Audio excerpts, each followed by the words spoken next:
Movie का start Beth नाम की एक लड़की को दिखाते हुए होता है जो कि अकेली ही हाइकिंग कर रही थी। इसके बाद हमें एक लड़का जैक दिखाया जाता है जो कि उस लड़की बेथ का बेस्ट फ्रेंड था, जो कि बेथ के घर उसके फ्यूनरल पर आया था। यानी इसका मतलब ये है कि बेथ की मौत हो गई है। जैक जो कि बेथ को बहुत प्यार करता था और उससे शादी करना चाहता था, और यही वजह है कि वो उसे बुला नहीं पा रहा था। और बेथ को खोने के बाद उसे कुछ भी अच्छा नहीं लग रहा था। इवन हर टाइम वो बेथ के बारे में ही सोचता रहता था। इसीलिए वो बेथ के पेरेंट्स से मिलने के लिए उनके घर पर जाता है। जहाँ पहुँचने पर वो दिखता है कि उन लोगों की मेड अचानक से घर छोड़ के जा रही है और बेथ के फादर उसे रोकने की कोशिश भी कर रहे हैं, लेकिन उनकी मेड उसकी कोई भी बात नहीं सुनती और वहाँ से चली जाती है। इसके बाद बेथ के फादर जैक को अंदर ले जाते हैं और वो दोनों बेथ के बारे में डिस्कस करने लगते हैं, जहाँ पर जैक बताता है कि मेरा रिलेशनशिप बेथ के साथ पिछले कुछ दिनों से अच्छा नहीं था। फिर वो दोनों चेस खेलने लगते हैं, लेकिन जैक का तो उस पर भी फोकस नहीं था। इसके बाद जैक अपने घर जाने लगता है और तब बेथ की मदर उसे बेथ का एक स्कार्फ देती है। इसके फौरन बाद जैक अपने घर आ जाता है। इसके बाद जैक हर रोज बेथ के घर पर जाया करता था और उसके पेरेंट्स के साथ टाइम स्पेंड करता था, लेकिन जैक के पेरेंट्स को ये बात अच्छी नहीं लग रही थी क्योंकि वो बेथ को भूल नहीं पा रहा था, उसके बारे में ज्यादा ही सोच रहा था। फिर एज यूजुअल जब वो बेथ के पेरेंट्स से मिलने के लिए उनके घर पर जाता है तो उसे घर के अंदर से कुछ आवाजें सुनाई देती हैं। इसीलिए जैक को कुछ अजीब लगता है और वो बेथ के पेरेंट्स को दरवाजा खोलने के लिए कहते हैं, लेकिन अंदर से उसे कोई भी रिस्पॉन्स नहीं मिलता। इस बात की वजह से जैक को थोड़ी परेशानी होती है, इसीलिए वो एक विंडो से घर के अंदर झांकने लगता है, जहाँ पर बेथ उसे घर के अंदर दिखाई देती है। बेथ को वहाँ पर जिंदा देखकर वो काफी हैरान रह जाता है और इसीलिए वो दरवाजा खोलने के लिए बोलता है उन्हें फिर से, लेकिन स्टिल कोई भी दरवाजा नहीं खोल रहा था। तब इतनी ही देर में जैक का भाई वहाँ पर आ जाता है जो कि एक सिक्योरिटी ऑफिसर था। तभी जैक उसे बताता है कि मैंने अभी अभी अंदर बेथ को देखा है जो कि जिंदा है, लेकिन जैक का भाई तो उसकी इस बात पर यकीन ही नहीं कर रहा था। वो सोचता है कि जैक अभी तक बेथ को नहीं भूल पाया, इसीलिए शायद वो ऐसी बातें कर रहा है। लेकिन फिर भी जैक का भाई बेथ के फादर से पूछने लगता है, जिस पर अंदर से बेथ के फादर कहते हैं कि सब कुछ नॉर्मल है, तुम फिक्र मत करो। इसके बाद जैक अपने भाई को कहता है कि हमें घर की तलाशी लेनी चाहिए, लेकिन उसका भाई उसकी कोई भी बात नहीं मानता और गुस्सा होते हुए उसे वहाँ से जाने के लिए बोलता है, लेकिन जैक उसकी बात नहीं मानता। लेकिन एक दिन वो सबकी नजरों से बचकर छुपकर बेथ के घर के अंदर घुस ही जाता है, क्योंकि वो पता लगवाना चाहता था कि आखिर बेथ के घर में चल क्या रहा है। लेकिन तभी बेथ का फादर उसे वहाँ पर देख लेता है और वहाँ से उसे जाने के लिए कहता है, लेकिन जैक उसकी बात नहीं मानता और वो घर को चेक करने के लिए वहाँ से जाता है, जहाँ पर वो दिखता है कि बेथ की मदर बेथ को कबर्ड में छुपाने की कोशिश कर रही है। यानी इसका मतलब साफ था कि बेथ जिंदा है, लेकिन उसके पेरेंट्स उसके साथ ऐसा क्यों कर रहे हैं, ये बात जैक को समझ नहीं आ रही थी। बेथ बिल्कुल नॉर्मल लग रही थी, उसे देखकर ऐसा लग रहा था कि जैसे वो अपनी डेथ के बारे में कुछ जानती ही ना हो, यानी वो मर चुकी थी। इसीलिए जैक उसके फादर से पूछता है कि क्या मसला है, ये चल क्या रहा है यहाँ पर, लेकिन बेथ के फादर उसे कुछ नहीं बताते। तो इन्हीं बातों को लेकर उन लोगों के बीच बहस हो जाती है और जैक गुस्सा करते हुए वहाँ से चला जाता है, क्योंकि उसे लग रहा था कि बेथ अपने मरने का ड्रामा कर रही थी, क्योंकि वो उससे दूर जाना चाहती है। इसके बाद जैक अपने घर आकर अपने पेरेंट्स को बताता है कि बेथ अभी जिंदा है, लेकिन उसके पेरेंट्स भी उसकी इस बात का बिलीव करने को तैयार ही नहीं थे। फिर नेक्स्ट डे जैक बेथ की कब्र पर जाता है, जहाँ पर उसे बेथ की कब्र खुली हुई मिलती है। कब्र की हालत को देखकर ऐसा लग रहा था कि शायद बेथ उस कब्र को तोड़कर बाहर आ गई हो। तब इस बारे में बात करने के लिए जैक बेथ के फादर से मिलता है। तब बेथ का फादर उसे बताता है कि जिस दिन तुम चेस खेलकर यहाँ से चले गए थे तो उसके थोड़ी ही देर बाद बेथ घर वापस आ गई थी, लेकिन मैं ये नहीं जानता कि वो जिंदा कैसे हो गई है। यहाँ पर जैक को कुछ भी समझ नहीं आ रहा था और इतनी ही देर में बेथ की मदर भी वहाँ पर आ जाती है। तब इस टॉपिक को लेकर उन तीनों के बीच बहस होने लगती है और इतनी ही देर में वहाँ पर बेथ भी आ जाती है और वो जैक को अपने घर में पाकर खुश हो जाती है। इसके बाद वो जैक से कोई जरूरी बात करने के लिए उसे अपने साथ ले जाती है। वहाँ जाकर बेथ उससे पूछती है कि तुम ऐसे रिएक्ट क्यों कर रहे हो, लेकिन उस टाइम जैक बेथ से डरा होता है और वो सिर्फ उससे इतना पूछता है कि पिछले हफ्ते तुम्हारे साथ जो हुआ क्या तुम्हें वो बिल्कुल भी याद नहीं, जिस पर बेथ कहती है कि नहीं मुझे कुछ नहीं पता। तो वो दोनों एक दूसरे के साथ अपनी फीलिंग्स को शेयर करते हैं, यानी वो एक दूसरे को कितना पसंद करते हैं और वो दोनों एक दूसरे के साथ बहुत खुश थे। इसके बाद जैक बेथ को अपने साथ हाइकिंग पर ले जाना चाहता था, लेकिन बेथ के पेरेंट्स उसे मना करते हैं कि तुम दिन के टाइम बेथ के साथ बाहर नहीं जा सकते।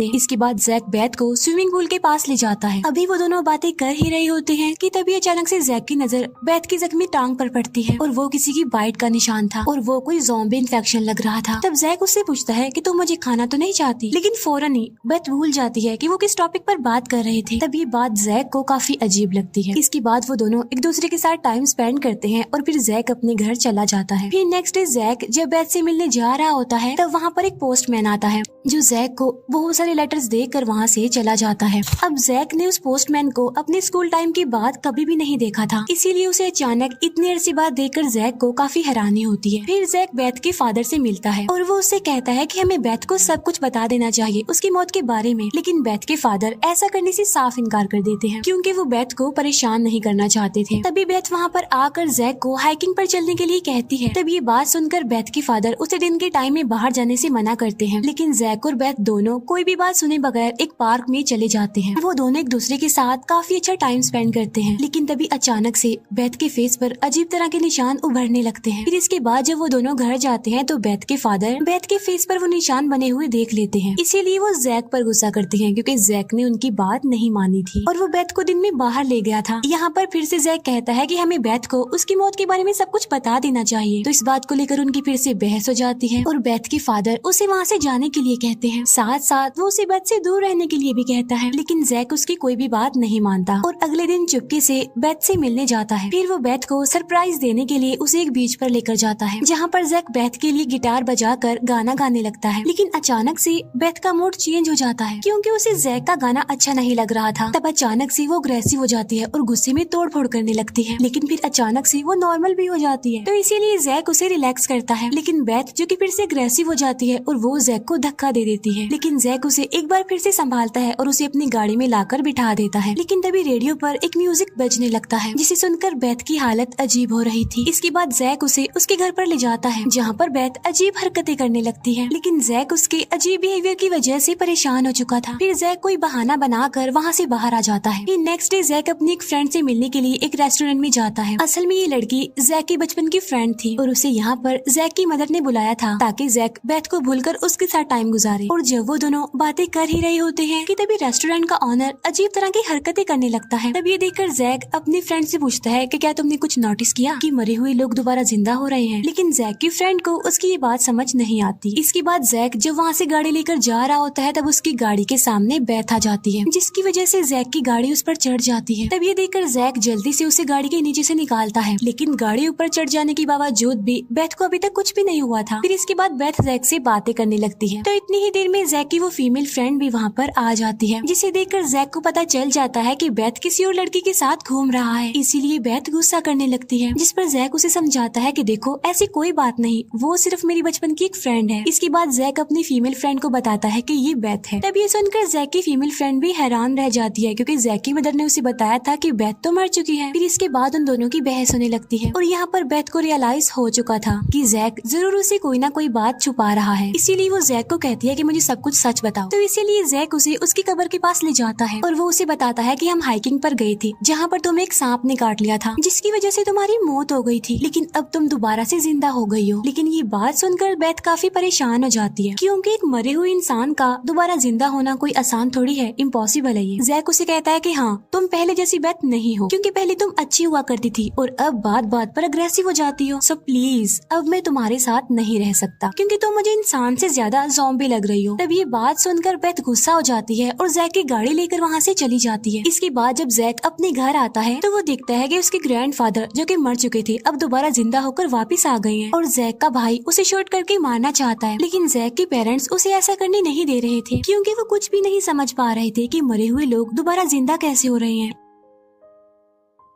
इतनी ही देर में घर की ऑनर भी जिंदा होकर वापस आ जाती है, जिससे सिचुएशन और भी ज्यादा खराब हो जाती है। फिर जैक अपनी फैमिली को वहाँ से निकलने के लिए कहता है। फिर इसके बाद जैक बेथ के फादर को कॉल करता है और उसे बताता है कि मेरे ग्रैंडफादर और घर के मरे हुए ऑनर भी जिंदा होकर वापस आ गए हैं। फिर बेथ के फादर जैक को बुलाते हैं उससे बात करने के लिए। बेथ का फादर उससे कहता है कि तुम बेथ को कहोगे कि तुम मरी नहीं थी। तब ये सुनकर जैक कहता है कि ये सब कुछ आपकी मेड ने किया है और वो ही सबको ठीक भी कर सकती है, इसीलिए हमें उसके पास जाना चाहिए। लेकिन बेथ के फादर उसकी बात नहीं सुनते, जिस पर जैक कहता है कि ओके ठीक है, सुनो मेरी बात, अगर तुमने मुझे उस मेड का एड्रेस दे दिया तो मैं प्रॉमिस करता हूँ कि बेथ को सारी बात बता दूंगा। तब इस बात पर बेथ के फादर एग्री हो जाते हैं और जब वो दोनों बेथ से बात करने के लिए घर के अंदर जाते हैं तो तब बेथ उनके सामने ही एक आदमी को मार डालती है। तब ये देखकर जैक डर जाता है और इसीलिए वो बेथ के पास जाकर उसे वो वाली बात बताने से इनकार कर देता है क्योंकि बेथ अब पूरी तरह से अग्रेसिव हो चुकी थी और वो वहाँ पर तोड़फोड़ करने लगती है। इसके बाद जैक बेथ के फादर से उस मेड का एड्रेस लेकर किसी तरह वहाँ से निकल जाता है। लेकिन तभी बेथ भी उसके साथ गाड़ी में आकर बैठ जाती है, तो जैक को मजबूरन बेथ को भी अपने साथ ले जाना पड़ता है। एड्रेस पर पहुँचने के बाद जैक बेथ को गाड़ी में रुककर वेट करने के लिए कहता है और खुद वो बात करने के लिए अंदर जाता है, लेकिन उसे वहाँ पर वो नहीं मिलती। लेकिन वहाँ पर जैक को उस मेड का कजन मिल जाता है, जो उसे बताता है कि वो तो काफी अर्सा पहले ही यहाँ से जा चुकी है। लेकिन हाँ, मैं तुम्हें एक बात बता दूं कि उसका ज़ॉम्बीज़ के साथ कोई भी लेना देना नहीं है। यहाँ पर जैक को ये बात भी पता चलती है कि जिस दिन वो घर छोड़कर जा रही थी, उस दिन असल में बेथ के फादर ने उससे मिसबिहेव किया था, इसीलिए वो घर छोड़कर वहाँ से चली गई। इसके बाद जैक अपनी गाड़ी के पास आता है, लेकिन तभी वहाँ पर बेथ के फादर आ जाते हैं और वो बेथ को अपने साथ ले जाने लगते हैं। अब यहाँ पर जैक उसे रोकने की कोशिश करता है, लेकिन बेथ का फादर उसकी बात नहीं सुनता और उल्टा वो जैक को मार कर बेहोश कर देता है। फिर वो जैक को वहीं पर छोड़कर बेथ को अपने साथ लेकर चला जाता है। नेक्स्ट मॉर्निंग जब जैक की आँख खुलती है तो वो गाड़ी लेकर अपने घर आ जाता है, जहाँ पर उसे अपने घर में एक ज़ॉम्बी दिखाई देता है, जो कि जैक को देखकर वहाँ से भाग जाता है। तब ये देखकर जैक घबरा जाता है और वो अपनी फैमिली को ढूंढने लगता है। लेकिन तभी उसे एक जगह पर बहुत सारी डेड बॉडीज जली हुई मिलती हैं, तो उन्हें देखकर वो दुखी हो जाता है, क्योंकि वो समझ रहा था कि ये उसकी फैमिली मेंबर्स हैं, जिन्हें उस ज़ॉम्बी ने मारा होगा। इसके बाद वो अपना कुछ जरूरी सामान लेकर बेथ के घर पर पहुँचता है, जहाँ पर उसे बेथ की फादर की गाड़ी में खून दिखता है। इसके बाद जैक घर के अंदर जाता है, जहाँ पर वो बेथ को और उसकी मदर को देखता है। बेथ की मदर उसे माइक्रोवेव से बांधकर अपना हाथ काट कर उसे खिला रही थी। तब ये देखकर जैक उसकी बैंडेज करता है और उससे बेथ के फादर के बारे में पूछता है। तब बेथ की मदर उसे बताती है कि बेथ ने अपने फादर को मार दिया है। फिर इसके बाद जैक बेथ की मदर को वहाँ से जाने के लिए कहता है, साथ में ये भी कहता है कि अब बेथ की देखभाल मैं करूँगा। पहले तो बेथ जैक को देखकर अग्रेसिव हो जाती है, लेकिन फिर जैक उसे हाइकिंग पर चलने के लिए कहता है, जिस पर बेथ मान जाती है और रिलैक्स हो जाती है। इसके बाद बेथ उस माइक्रोवेव को लेकर ही खड़ी हो जाती है। तब जैक उसे अपने साथ लेकर निकल जाता है, लेकिन तभी जैक का भाई वहाँ पर आकर उसे शूट करने लगता है, लेकिन जैक उसे ऐसा करने से रोक देता है। तब जैक उसे पूछता है कि मॉम डैड के साथ क्या हुआ। तब जैक का भाई बताता है कि उन्हें कुछ नहीं हुआ, वो जिंदा है, और जो जली हुई डेड बॉडीज तुमने देखी थी वो ज़ॉम्बीज़ थे असल में, जिन्हें मैंने मारा था। इसके बाद जैक का भाई उसे अपनी गन दे देता है और उसे कहता है कि वो बेथ को शूट करके मार दे। इसके बाद जैक बेथ को माइक्रोवेव समेत हाइकिंग के लिए ले जाता है। वहाँ जाकर वो बेथ को कहता है कि मैं तुमसे बहुत प्यार करता हूँ, और ये कहकर वो बेथ को शूट कर देता है, जिससे बेथ उस माइक्रोवेव समेत ही खाई में गिर जाती है और उसकी मौत हो जाती है। लेकिन यहाँ पर जैक काफी दुखी था, क्योंकि आज उसने अपने ही हाथ से उस लड़की को मार दिया जिससे वो कितना प्यार करता था। इसके बाद जैक अपनी फैमिली के पास जाता है और सबको जिंदा देखकर काफी खुश हो जाता है। तब जैक के पेरेंट्स भी उसे सॉरी बोलते हैं, क्योंकि उन्होंने जैक की बात पर यकीन जो नहीं किया था। इसके बाद जैक अपनी बेस्ट फ्रेंड से मिलता है, जो कि अपने ग्रैंडफादर की मौत पर दुखी थी। इसके बाद जैक बेथ और उसके फादर की कब्र पर जाता है ट्रिब्यूट देने, और इसके बाद वो अपनी फ्रेंड के साथ डिनर के लिए निकल जाता है। यानी अब वो दोनों रिलेशन बनाकर रहेंगे, और इसी के साथ ही मूवी यहीं पर एंड हो जाती है।